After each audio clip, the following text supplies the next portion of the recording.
Now, my favorite, I Ching. Only system to ever give me a headache. Everything else was a fairly quick study for me and a very quick take up. The I Ching hit differently. In my first workings with it, I understood that these hexagram sets of lines represented different elements, different energies, and different forms.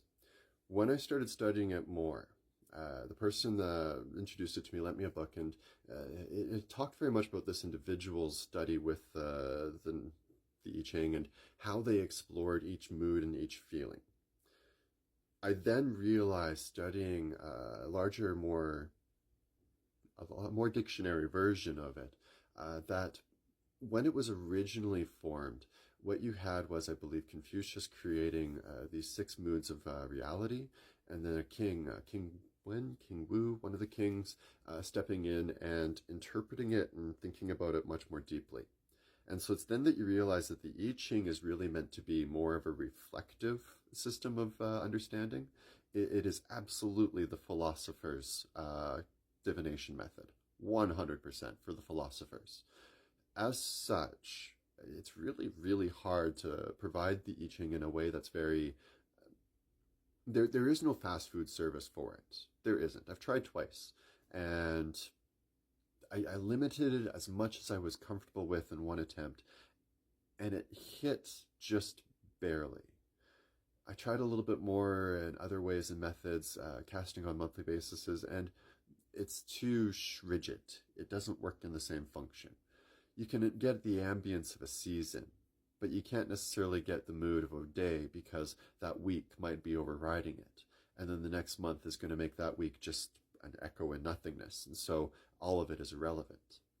And this is the methodology behind the I Ching. There is a period of time and it has a mood. Can you catch that it's a period of time? And do you know what mood it is at? And raw dogging it with just the basic text that I got at first, no, I could not connect the dots. It was when you started to read the decisions made by the king that you started to recognize that the mood of the I Ching moves through a certain balance. And you have to understand how certain things flow in the reality of life. Great rains are phenomenal as long as they don't cause flooding. And after great rains, you either have a great flooding or a great abundance. If you have found yourself at great abundance, then you have bigger population, bigger cities, bigger things. Bigger things come with greater troubles, unrest, civil distress, or they come with golden age, awakenings, elevation of the population. And you can get a sense of what mood you're in through the divination with sticks of the I Ching. I use a card deck in a slightly similar method, but not. And then you can get from each line within it how it may be you personally that has to walk your way through this moment. It is to this end that by following all of the I Ching poetry, you should be able to discover a sense of a better self. A superior person is how it's referred to in some of the verses in English translation. And yeah, honestly. Because as soon as you become fully mindful to the world as it's changing and moving around you, the sooner you become aware and awake to how you have to step to avoid causing undue trouble for yourself during that time. The sooner you realize that there is, to a certain degree, status, class, and elevation that happens between people, and how better to muster yourself based upon your own status. It's a very, very good way of conducting life, and ties very closely to Taoism, the study and pursuit truly of that oneness within yourself with nothingness at all, at least from my perspective. Was never a good Taoist, but that's another story for another day as I digress even more. Digress? Whichever. I Ching, I do. I absolutely do. I prefer not... I love doing a quick I Ching cast just to kind of get a sense of things. I prefer not to drag people through the process of an I Ching casting, because my approach and understanding of it is it's a method of exclusion.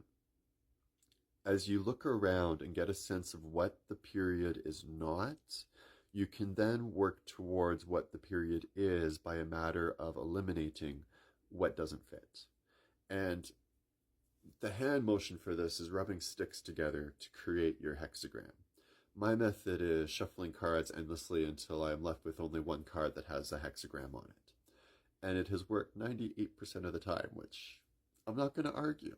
I'm not going to argue. It's a good reflective tool. And I would absolutely conduct meditations and sitting sessions for a large group around I Ching hexagrams. But as a divination method, I advise a slight degree of caution. Anything that promises to become the superior to all is at risk of becoming abused. And got to be mindful about what your intentions are following behind, both yourself as a reader and your client across from you. Use the tools appropriately. The I Ching is a great tool for bettering yourself in a changing world. It is not a tool for getting ahead, at least not in my opinion, and not in a direct divination method.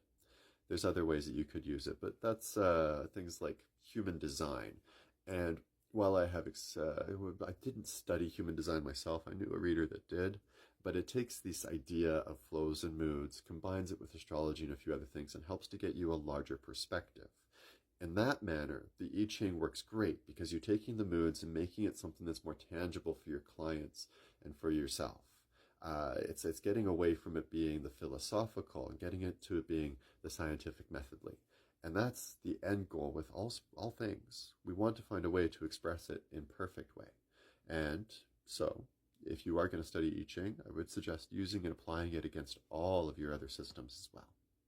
If you have questions, you can ask me on that one.